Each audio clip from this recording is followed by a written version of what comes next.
Martina Josefina Catalina Cucaracha was a beautiful cockroach. She lived in a cozy street lamp in Old Havana with her big, lovable family. Now that Martina was 21 days old, she was ready to give her leg in marriage. The Cucaracha household was crawling with excitement. Every señora in the family had something to offer. Tia Cuca gave her una piñeta, a seashell comb. Mamá gave her una mantilla, a lace shawl. But Abuela, her Cuban grandmother, gave her un consejo increíble, some shocking advice. You want me to do what? Martina was aghast. You are a beautiful cockroach, said Abuela. Finding husbands to choose from will be easy. Picking the right one could be tricky. But, stammered Martina, how will spilling coffee on a suitor's shoes help me find a good husband? Her grandmother smiled. It will make him angry. Then you'll know how he will speak to you when he loses his temper. Trust me, Martina, the coffee test never fails. Martina wasn't so sure.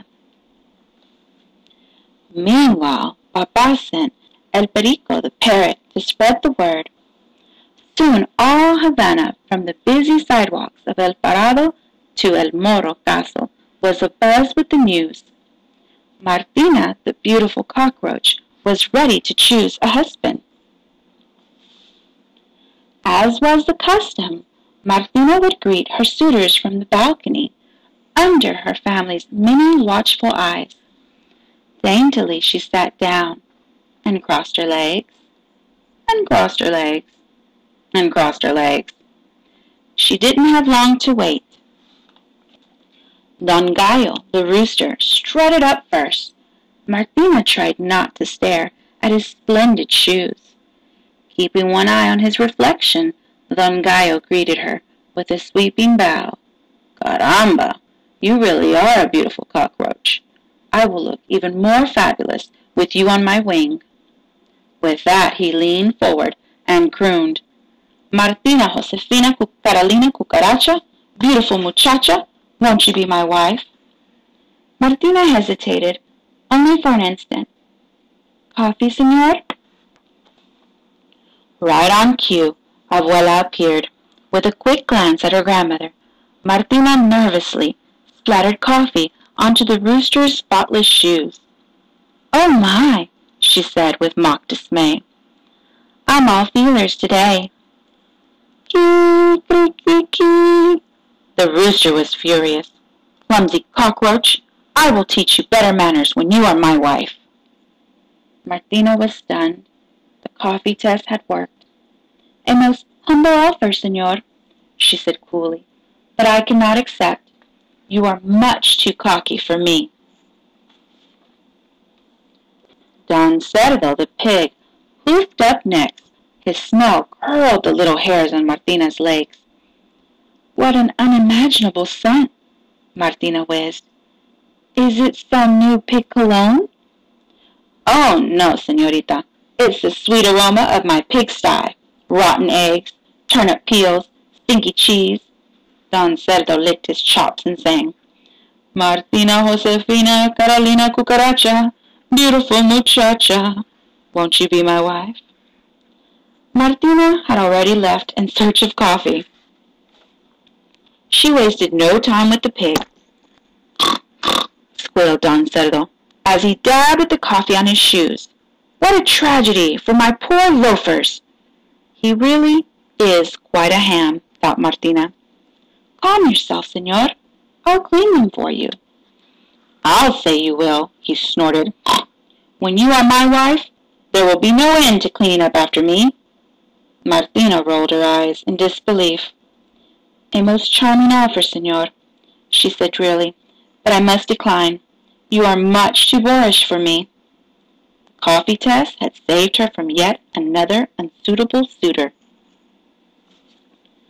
The pig was scarcely out of sight when Don Lagarto, the lizard, crept over the railing. His oily fingers brushed the little cockroach's lovely mantilla. You shouldn't sneak up on a lady like that. I don't sneak, I creep, he said, circling Martina. For some reason, this fellow really bugged her. I've had enough of creeps for one day, said Martina. Adios. But I need you. Wait. The lizard fell on one scaly knee and warbled. Martina, Josefina, Carolina, Cucaracha, beautiful muchacha, won't you be my wife? Martina sighed. Let me see if there's any coffee left. This time she wasn't taking any chances. Martina returned with 2 cups for the lizard. Psst, psst, he spat. Don Lagarto was livid. He changed colors 3 times before he finally found his true one. And to think, he hissed, I was going to eat or marry you. Martina stared at the lizard. You could have heard a breadcrumb drop. Food for thought, senor, Martina said icily. But I must refuse. You are much too cold-blooded for me. When her grandmother returned to collect the day's coffee cups, Martina was still fuming. I'm going inside, abuela. So soon? See, I'm afraid of whom I might meet next. Abuela drew Martina to the railing and pointed to the garden below. What about him? Martina looked down at the tiny brown mouse, and her cockroach heart began to beat faster. Tiki-ting, tiki-ting.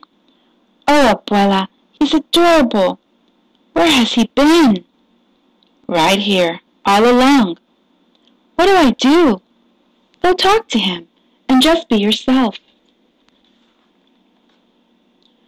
Martina handed abuela her piñata mantilla, then scurried down to the garden. The mouse was waiting. Tiki-ting, tiki-ting. Hola. Hello. His voice was like warm honey. My name is Perez. Hola, she whispered shyly. I'm Martina, the beautiful cockroach, he finished for her. Do you think I'm beautiful? The little mouse turned pink under his fur. Well, my eyes are rather weak, but I have excellent ears. I know you are strong and good, Martina, Josefina, Carolina, Cucaracha. Then he squinted sweetly. Who cares if you are beautiful? Tiki-ting, tiki-ting. Martina, don't forget the coffee. It was abuela. No, thought Martina, no coffee for Perez. Martina, Josefina, Carolina, Cucaracha. Sí, abuela. Martina knew better than to argue with her Cuban grandmother.